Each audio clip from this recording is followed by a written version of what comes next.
Yenidən Sazın Sözün Koroğlu meydanındayıq. Azərbaycan televiziyasının, ana televiziyamızın Qarabağ studiyasında, Qarabağ ovqatındayıq. Bugün verilişimizə Laçın aşıqlarını dəvət etmişik. Laçın Azərbaycan ordusunun, belə deyək ki, zəfər yürüşündə ən mühüm mərhələlərdən biridir. Və onun ən uca zirvəsi İşıqlı Dağının, belə deyək ki, o üst məqamında Azərbaycan bayrağını inşallah ki, dalğalandırıb hamımızın gözünə, könlünə işıq verəcək. Bugün aşıqlarımızı bura ona görə dəvət etmişik ki, bu Qarabağ meydanında, Koroğlu meydanında Laçına doğru irəliləyişimizi sazımızla, sözümüzlə qanatlandırsınlar. O səbəbdən də sözümüz, söhbətimiz boyu Laçının üzərində dayanacaq. Laçının tarixi, keçmişi, coğrafiyası, onun gözəllikləri, insanların mənəvi dünyası sizin diqqətinizdə olacaq və Laçından olan aşıqlar, məhz Laçından olan şairlərin sözlərini, sənətkarların sözlərini oxuyacaqlar və xeyli dərəcədə də sözlər həm Koroğlu anlamında, həm də qəhrəmanlıq, bahadırlıq anlamında Laçının şücaəti ilə bağlı olacaq. Çünki bura Nəbilər yurdudur, Həzərlər yurdudur, tarixi qəhrəmanlar yurdudur, Sultan bəylərin, Xosrov bəylərin, Firidun bəylərin yurdudur ki, burada həmişə ancaq qəhrəmanlar olub və birazdan mən sırasıyla göstərəcəm. Laçından 20-ci yüzillikdə bizim çıxmış böyük milli qəhrəmanlarımız var. Onların da adlarını xatırlayacağıq. Çünki onların da ruhu şad olmalıdır. Mən istəyirəm ilk başlanğıçda bizim gözəl aşığımız buradadır. İnşallah onun ifasında biz Qarabağ anlamında, yəni Famil Mikaylovun Şahsarayın havasının üstündə Qarabağ, Zəngəzur torpağının o tarixi qüdrətini, Laçın da daxil olmaqla vəsf eləyən bir mahnını ortaya qoyaq. Gözəl balabançımız Ələkbər Kəlbəcərli də onunla birlikdə bu mahnıya bir dəstək vermiş olsun. Havamızı sizə təqdim eləyəcəyik. Meydan aşığımızındır.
Seyit Cabbar ey xan yetirən, Seyit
Aşıq Famil var olasan, Pənah Laçınlının bu sözlərində şübhəsiz ki, böyük mənada Qarabağın və Laçın Qobatlı da daxil olmaqla, Kəlbəcər də daxil olmaqla o böyük etnocoğrafiyanın çox dəyərli təqdimatı var idi. Sən də çox gözəl oxudun, var olun. Laçın mahalı tarixən qaçaqlar, qoçaqlar yurdu olan kimi həm də bir saz söz yurdu kimi tanınıb. Üzü sarı aşıqdan bəri zaman içərisində çox böyük dastanları ortaya qoyan, çox böyük aşıq şeirlərini ortaya qoyan sənətkarlarımız olubdur. Sarı aşığın şeirlərindən Laçının bütün coğrafiyası görünür, Həkəri çayı görünür, Güləbirt görünür, Qaraman görünür və s. Biz diqqətlə fikir versək bu bayatalara, yəni Sarı aşığın 17-ci yüzillikdə Azərbaycan bayatılarını doğrudan bir sənət heykəli kimi ortaya qoyduğu zaman onun içərisindəki sözləri görürük ki, nə cür möhürləyibdir, tarixi nişanə olaraq tarixin yaddaşına ötürübdür. Məsələn, mən aşıq ha Kərim, yetiş dada ha Kərim, yəni ha, ya Allah mənasındadır. Yetiş dada ha Kərim, sənə sənin öz dünyan, mənə mənim həkərim. Bu mənada həkərinin adının keçməsi burada bir Laçın möhürü olaraq görünməkdədir. Və yaxud mən aşıq Güləbirdə, Güləbird onun yurdu yuvası olaraq, sevgilisinin də yurdu yuvası olaraq tanınan bir kənddir. Mən aşıq Güləbirdə, yol gedir Güləbirdə, yaxşının üzün görəm, gözlərim Güləbirdə. Bunların hamısının içərisindən doğrudan da o coğrafiya görünür. Coğrafiyadakı tarixi toponimlər görünür və hamısının da içərisində Oğuz Türk yaddaşı var, onun möhürü var. Bu mənada o dönəmdən bəri gələn bütün bizim dastanlarımızda, aşıq şeirlərimizdə hamısında o keyfiyyəti görməkdəyik ki, bu keyfiyyətin bir göstəricisi də bizim sonralar yaxından belə deyək ki, tanıdığımız və el cəmaatın dilində əzbara olan Qaçaq Nəbi dastanı idi. Qaçaq Nəbi dastanının gerçəkləşməsində də aşıqlarımızın böyük rolu olub. Bugün burada təqdim olunan bir mahnını görəcəyik. Vaxtilə Hüseyin Kürdoğlu Azərbaycan Radio Televiziyasında 60-cı illərdə işləyəndə Əmrah Gülməmmədov və Kamandar Əfəndiyevin ifasında həmin mahnını səsləndirib. Yəni sözlər də Hüseyin Kürdoğlu'nundur. Bacalan Nəbi belə deyək ki, möhrünlə, rədiflə düzülmüş bir qoşmadır. Onu bizim istedadlı gənc aşığımız Bakir Ağbulaq təqdim eləyəcək Yüngül Şərli üstündə və görəcəyik ki, Hüseyin Kürdoğlu'nun könlündən qopan bu qoşmada Nəbi obrazı Azərbaycanın bir qəhrəman oğlu kimi, Koroğlu övladı kimi, Koroğlu ənənəsinin böyük davamçısı kimi hansı şəkillərdə öz portret çizgilərindən təqdim olunub. Buyursun aşığımız.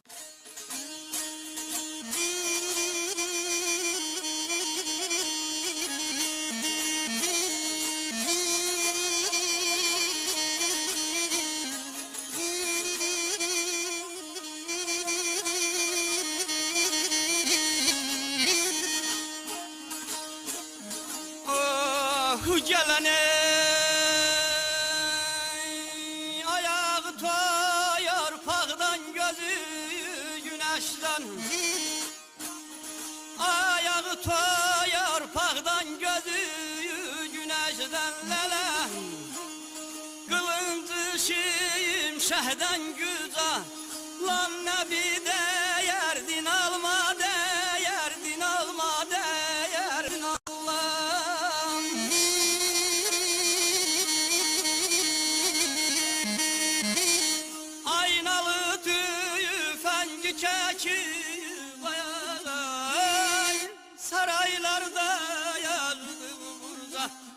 lan nebi değerdin almay değerdin almay değerdin almay değerdin alım saraylarda yazdı burza yalan nebi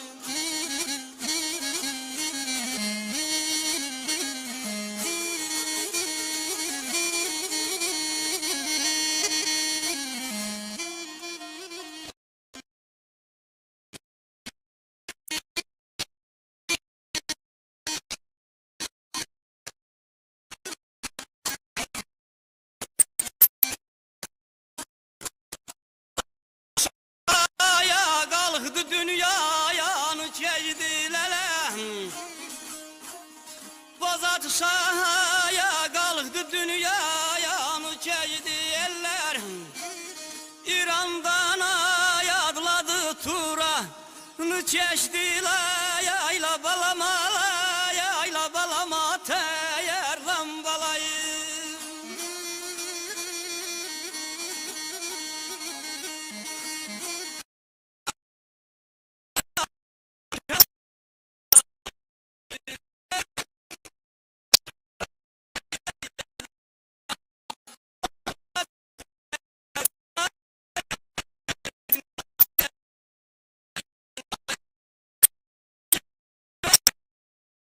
Bazalan nebi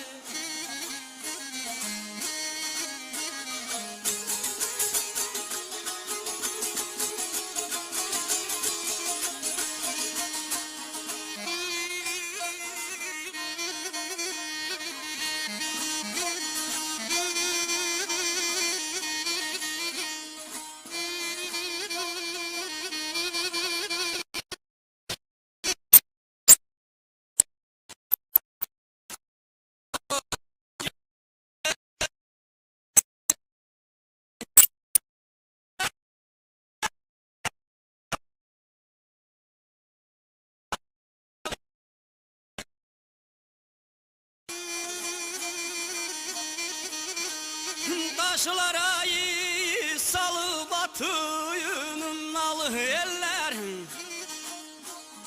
Gözü kartayal gözü köllü havalı yayla balama, yayla balama teyer lambalayı.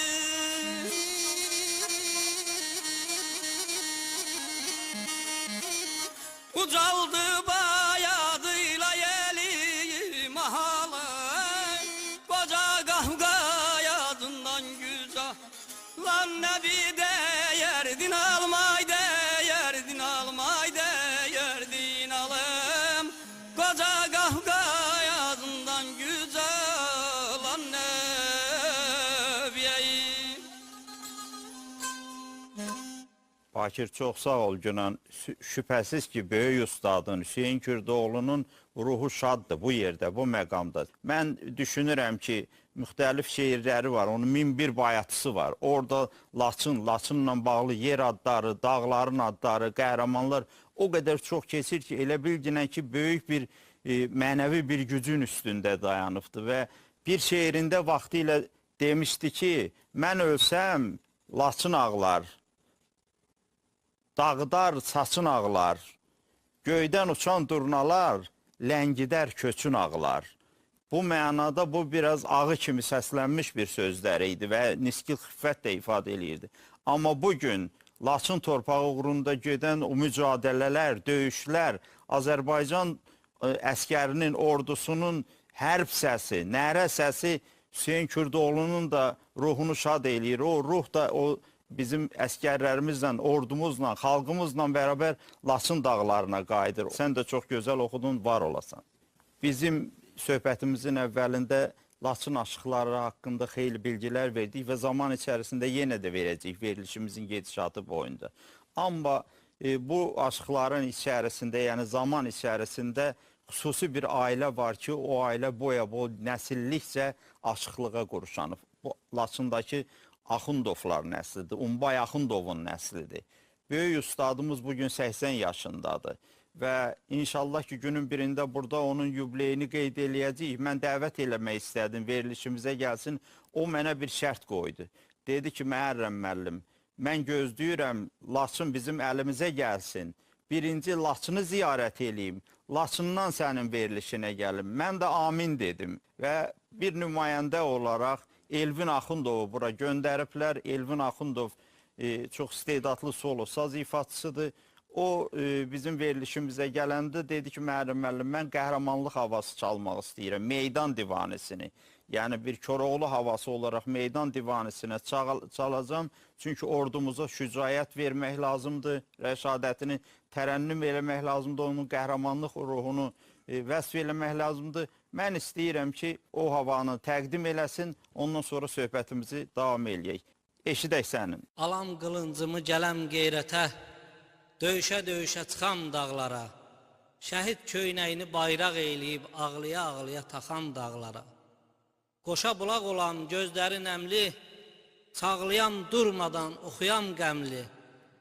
Qürbətə getməyəm, qürbət istəmli, dağlardan başlayıb axan dağlara. Eynullayam, dərdə meydandır sinəm, xəcalət danışam, xəcalət güləm. Doğma qəbristanda heykələ dönəm, gözümü qırpmadan baxan dağlara, gözümü qırpmadan baxan dağlara.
Barmaqların var olsun.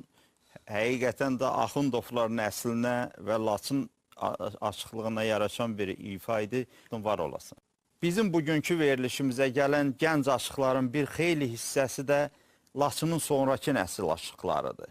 Bunlar bir qismi az qala heç Laçını da görməyiblər. Amma gözlərində, könüllərində o ab-hava var. Bir növ saz onları Laçına gətirir və Laçını onlara təqdim eləyir.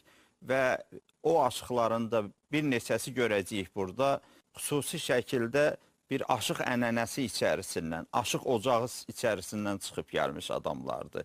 Bugün Afil Oğuzoğlu havasını oxuyacaq və el şairi Şuriyənin Laçında gördüm sözlərini Laçın əhvalı içərisində, Laçın ovqatı içərisində bizləri təqdim eləyəcək. Qoy Laçının sonradan böyümüş aşığının hansı ruhda, hansı əhvalda, ovqatda olduğunu sizlər də görəsiniz və inşallah bu ab-hava ilə də onlarla birlikdə daşınıb gedək Laçına. Buyursun.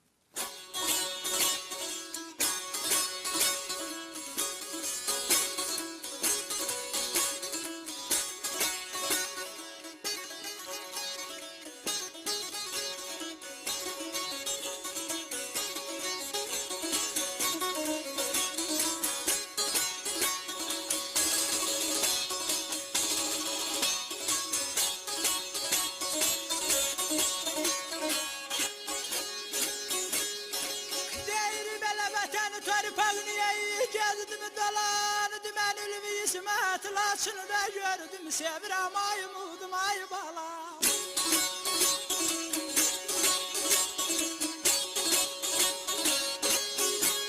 Ey belə dostlar ürəyinin saf duygusunu,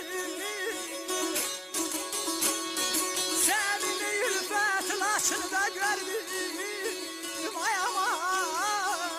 Sevirəm mən balam, balam, balam.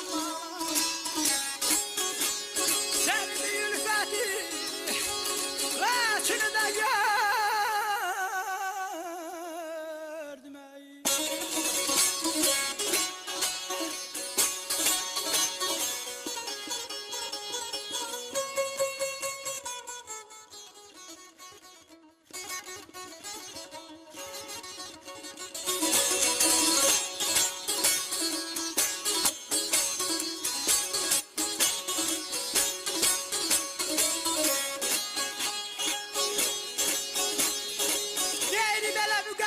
Varlıqdı bir də bir qonaq gəldi görüşmə şəl və yağmurlar ölürəm ay umudum ay balam. Ey belə çal bayır halimdən çoxdur tutuşaraq, tükənməz hörmət Laçını da gördüm ay aman. Sevirəm mən balam, balam, balam. Tükənməz hörməti Laçını da gördüm ey.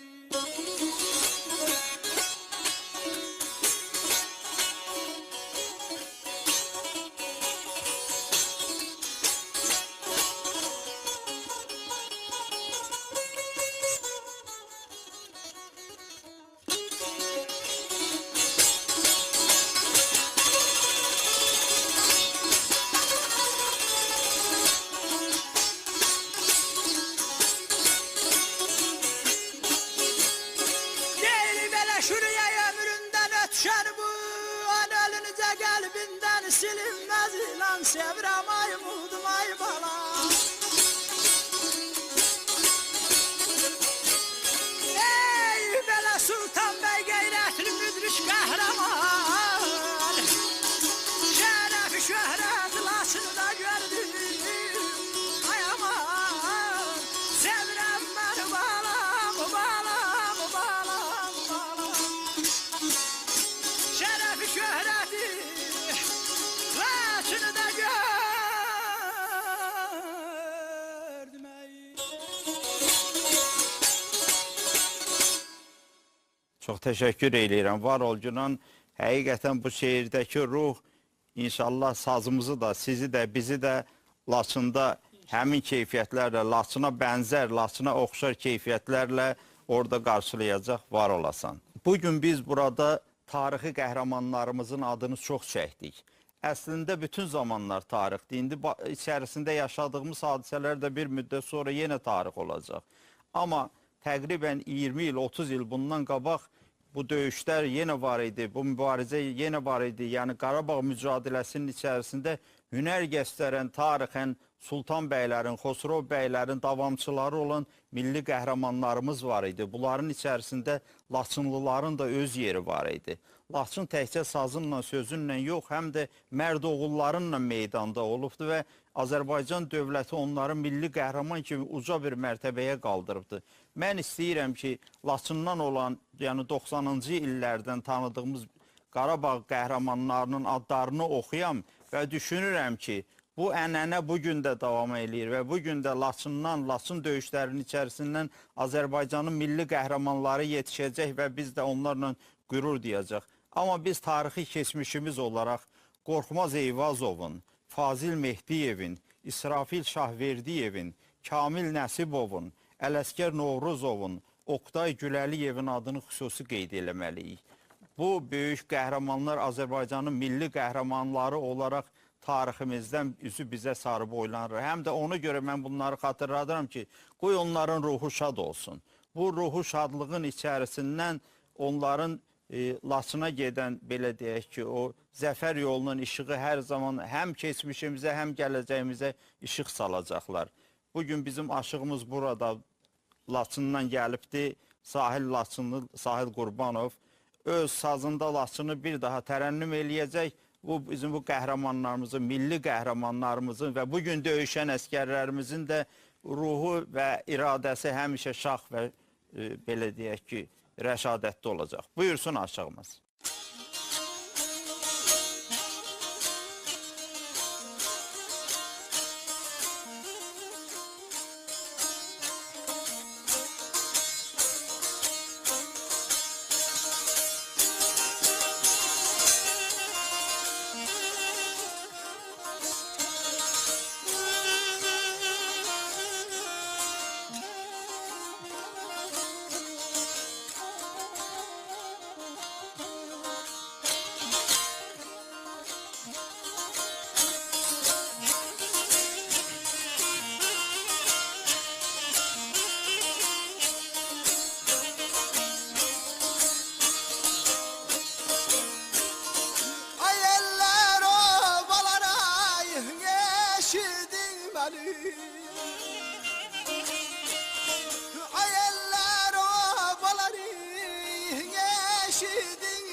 Buyurdum oğlunu sen yaxşı tanı.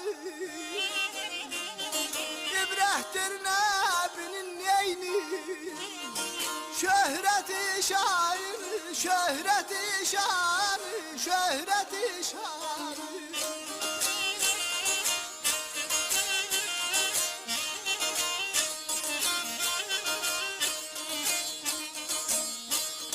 Sellere döneceğim yarının kanı.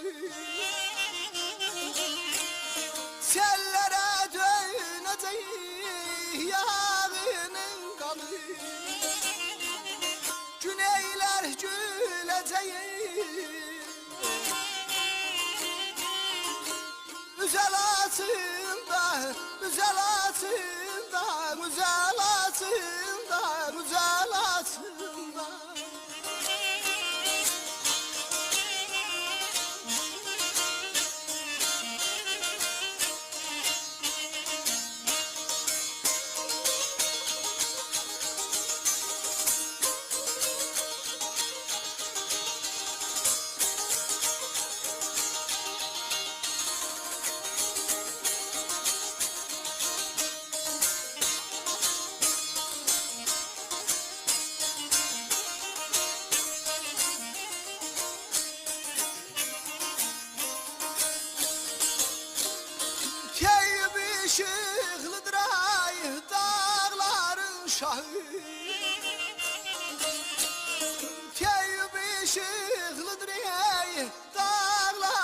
şahı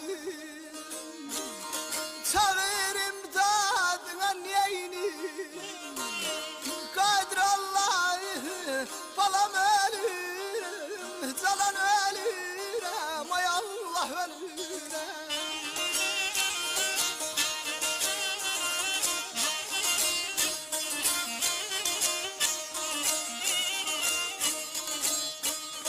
Gelecek Laçının ey böyük sabahı Gelip Laçının ey böyük sabahı Yetirer ömrümün ey Güzel altında, güzel altında, güzel altında, güzel altında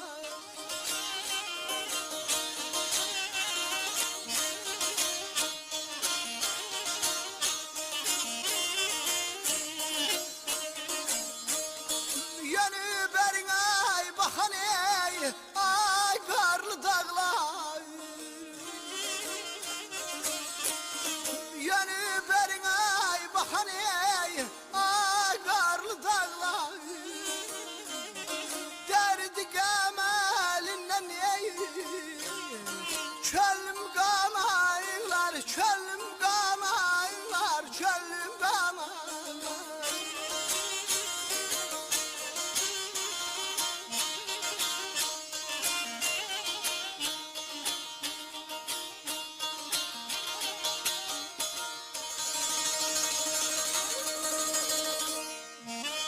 Var olasınız hər ikiniz. Burada bir diqqət çəkən məqam var idi. Gəlir Laçının zəfər sabahı. Mənim ürəyimdən zəfər sabahı kimi keçdi. Sən böyük sabahı kimi oxudun. Həqiqətən də gəlir qabaqdan Laçının zəfər sabahı və bu şeirlər də, mahnılar da, bu Koroğlu ruhu da ona köklənib. Onu təqdim etdiyiniz üçün də var olun. Laçının saz söz mühiti və ümumiyyətlə ədəbi mədəni mühiti tarixən sarı aşıqları, Seyid Nigariləri ortaya qoydu və ondan sonraki dönəmdə də mən bayaq xüsusi şəkildə qeyd elədim. Hüseyin Kürdoğlu kimi böyük ustad ortaya gəldi. Ağa Laçınlını burada unutmaq olmaz, Malik Fərruğu unutmaq olmaz və bugün yazıb yaradan aşıqlarımız və şairlərimiz var. Mən o sırada xüsusi şəkildə qeyd eləməliyəm Adil Şirini, onun şeirlərində Laçın ovqatı çox sıx şəkildə keçib getməkdədir. Nazim Əhəmmədlini, İlham Qəhrəmanı, Şərif Ağayarı bu şairlərin şeirlərindən xüsusi şəkildə vurğulanır Laçın obrazı, Laçının əzəməti, qüdrəti və Laçının belə deyək ki, o coğrafiyasından bərabər tarixi qüdrətinin, tarixi kimliyinin mənzərəsi də onlardan şeirlərindən sıx-sıx keçir və aşıqlarımız da onların şeirlərini xüsusi şəkildə oxuyurlar. Bugün mən istəyirəm ki, o şairlərimizdən biri Adil Cəfakeş, həm o aşıqdır, həm də şairdir. Çoxlu təznisləri var. Azərbaycanda ən gözəl təznis yaradan şairlərdən, aşıqlardan biridir. Onun şeirini bizim bir aşığın oğlu, Aşıq Atlıxanın oğlu buradadır. Mən istəyirəm ki, Rahib Atlıxan oğlu Alxanov o sözləri Laçını havası üstündə oxusun və biz də görək ki, Laçına hansı ovqatla gedirik, hansı əhvalla gedirik. Buyursun.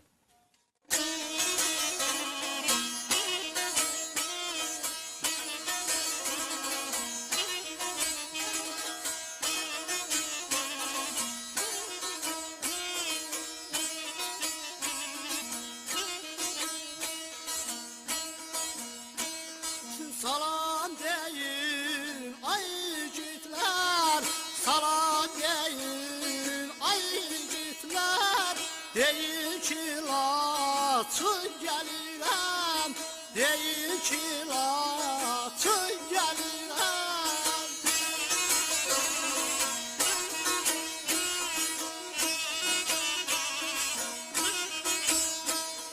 Yağları yurtdan qavun, yağları yurtdan qavun.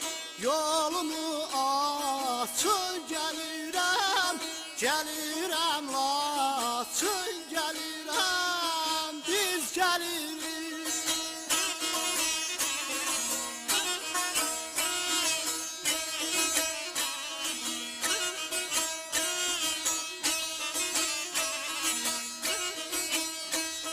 Çapsayatlı çatmaz mənə, çapsayatlı çatmaz mənə. Mən olmuşam kuş kanatlı, mən olmuşam kuş kanatlı.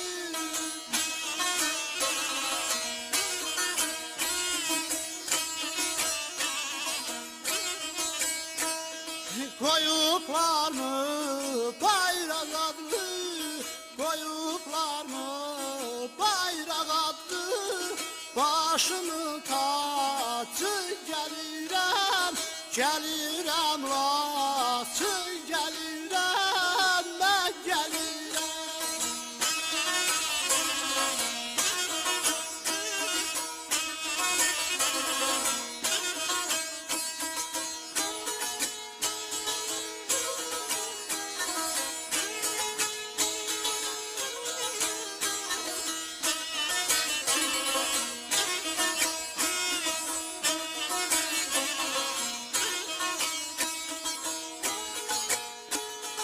Otuz il hüfetim var,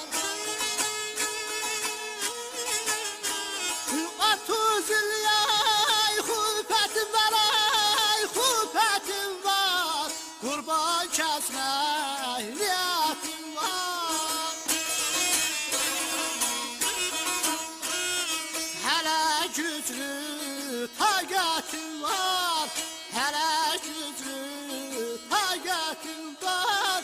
Yeriyir qılçım gəlirəm, gəlirəm laçın gəlirəm. Gəlirik laçın gəlirik, gəlirik laçın gəlirik. Gəlirik laçın gəlirik, gəlirik laçın gəlirik. Gəlirəm laçın gəlirəm, gəlirik laçın gəlir. Ay bana Var olasan, mən bu günlərdə mətbuatda Laçından olan bir çox qələm sahiblərinin, İlham Qəhrəmanın, Koroğlu Laçınlının bu sıradan olan şeirlərini gördüm və gördüm ki, bütün axar buna yönəlibdir. Gəlirəm Laçın, gəlirəm.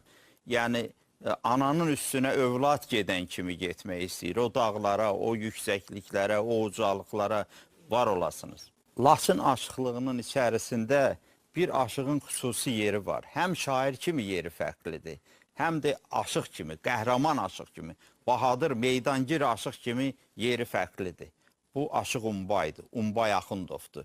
Mən zaman-zaman onun şeirlərini oxuyuram və görürəm ki, şeirlərin içərisindən Laçın ovqatı, Laçının qəhrəman ovqatı, Bahadır ovqatı və bununla bərabər Laçına olan niskil, xiffət dolu bir sevgi, o sevginin bənzərsizliyi, yenilməzliyi gözümə gəlir.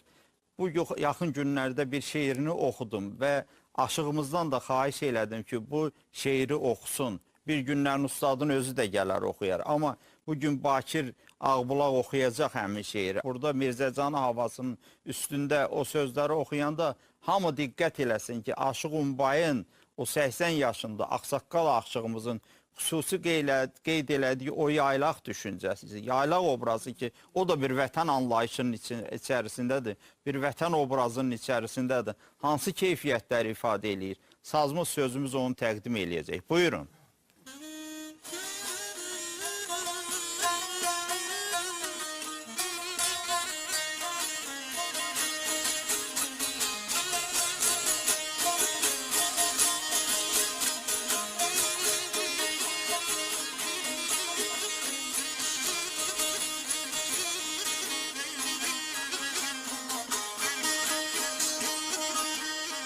Ziyaret sen gible yahsan sen mənə,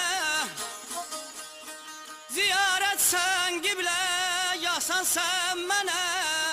Ay bizim ellerin düştüğü ayla, İtkin əmilərin belə köhləm belində, bir zaman boynundan köştüyü yaylaq, köştüyü yaylaq, köştüyü yaylaq. Bir zaman qoynumdan belə köştüyü yaylaq yer tərlanıyım.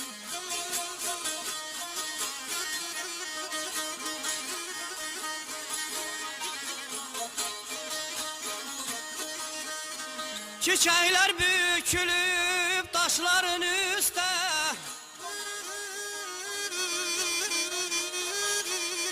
çiçekler bükülüp taşların üstte, sürüler yayılıp belə döşünün üstte.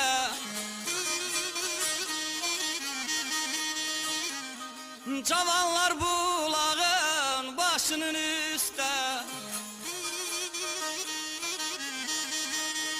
doldurup dolçanı içtiği yaylaq, içtiği yaylaya. Doldurup dolçanı içtiği yaylaq mən qadan alım.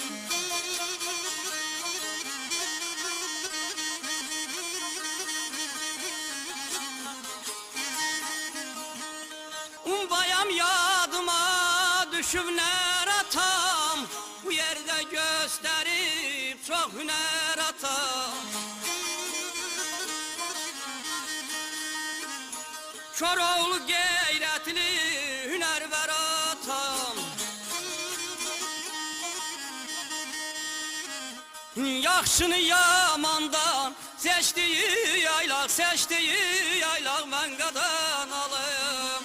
Yaxşını yamandan belə seçtiği yaylaq mən qadan alım. Ey. Bugün Laçın aşıqlarının içərisində öz dəsti xəttinlə çalıb oxumaqla bərabər həm də yazı dəsti xəttinlə seçilən başqa bir gözəl aşığımız da var. Aşıq Cabbar Laçınlı. Bizim istedadlı gənc aşığımız Afil Bəxtiyar Aşıq Cabbarın sözlərini oxuyacaq.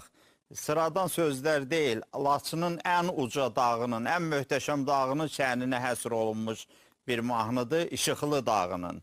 Və İşıqlı dağından bağlı Cabbar Laçınlının sözləri də belə deyək ki, o qədər də çox eşitmədiyimiz, amma gözəl bir havanın üstündə təqdim olunacaq. Təbriz gözəlləməsi üstündə. Buyursun Afil.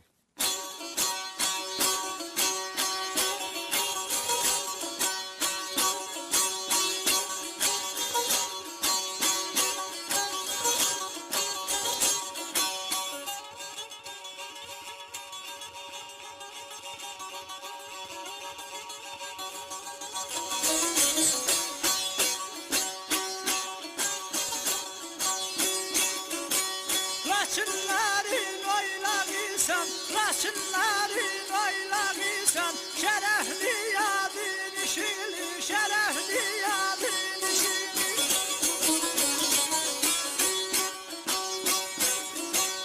Ətəyin 50 yel atlı, ətəyin 50 yel atlı, başında qarın işili, başında qarın işili.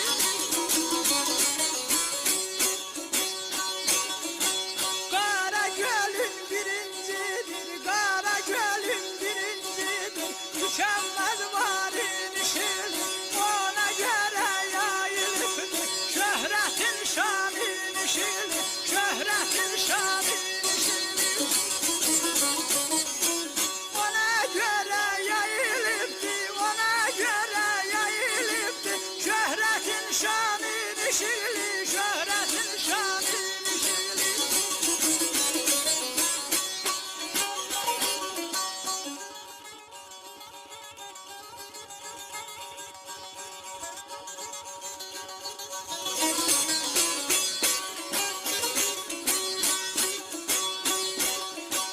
Bir tarafın güzel boğaz, bir tarafın güzel boğaz, daim senle girilmese, daim senle girilmese.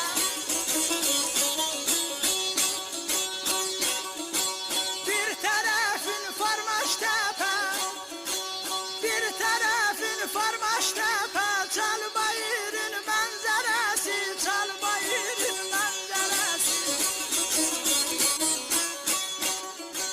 Min nakışlı bir halidir, minnakışlı bir halidir. İstisini kent deresi, ilahinin güdretinden verilir payın işilir, verilir payın işilir.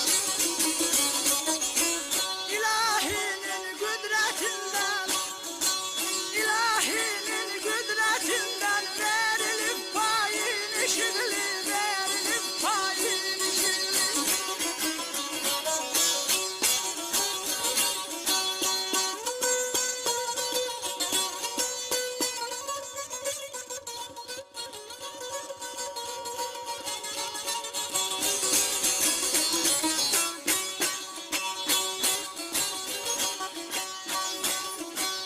Aşık Cabbar tərif dedi, Aşık Cabbar tərif dedi. Hüsnüne dastan yaraşır, hüsnüne dastan yaraşır.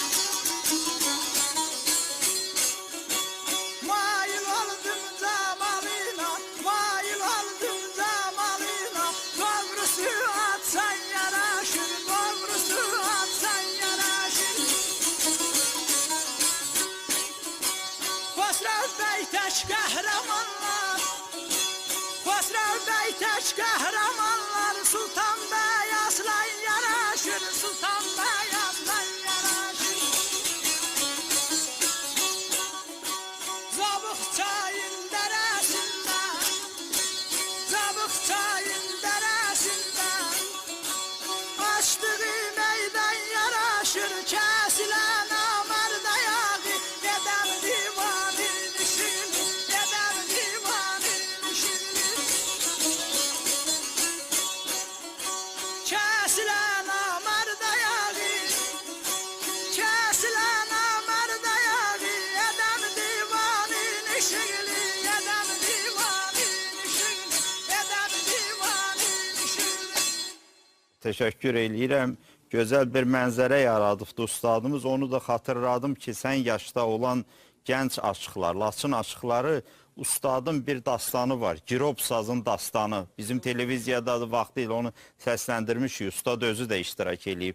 O dastanı da hazırlayasınız, gələcəkdə lazım olacaq. Çünki artıq girovluqdan sazımız da çıxır, sözümüz də çıxır.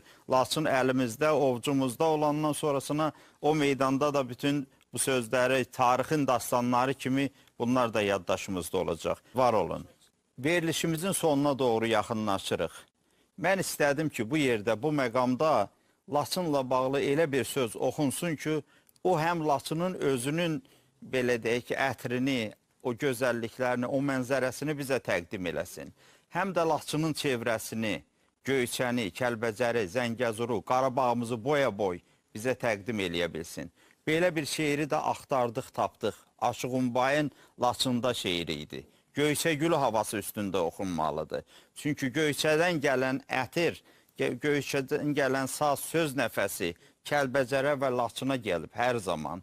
Mən istəyirəm ki, bu yerdə səslənəcək mahnımız Göyçəgülü üstündə olsun. Göyçənin nəfəsini gətirsin.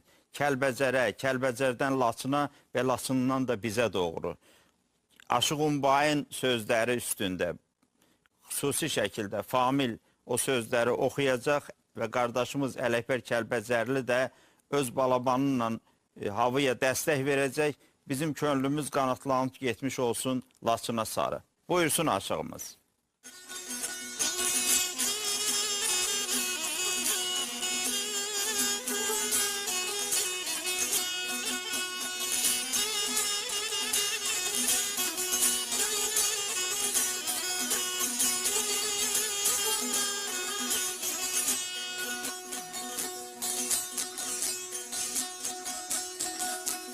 Adelen adın ne şirindir, adın ay ay ay kurbanım. Adın ne şirindir, adın ay ay ay kurbanım. Secdegahım bir gün varımla yatsındır. Aderdin ala bagadaya alay.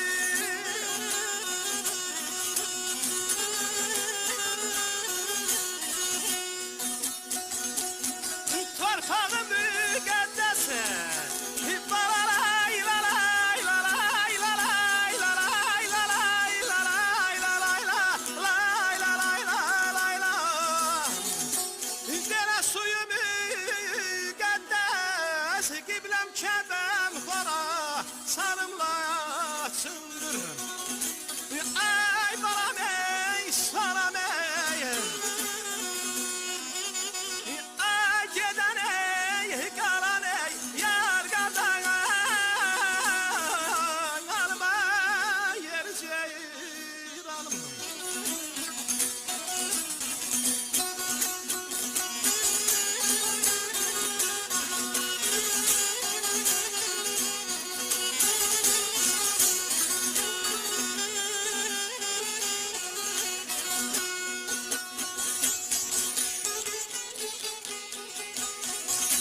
Ay bana bey, sana beyim. Ay geden ey, kalan ey, yar kazan ay. Alman yereceğin alman.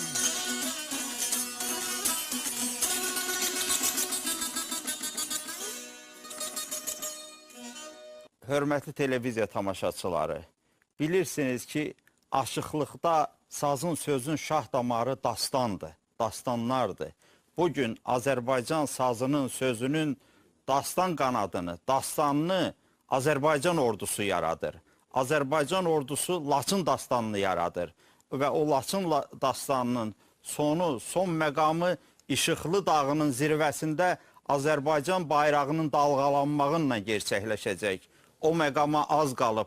İşıqlı dağının zirvəsinə doğru gedən Azərbaycan bayrağının arxasınca gedirik hamımız.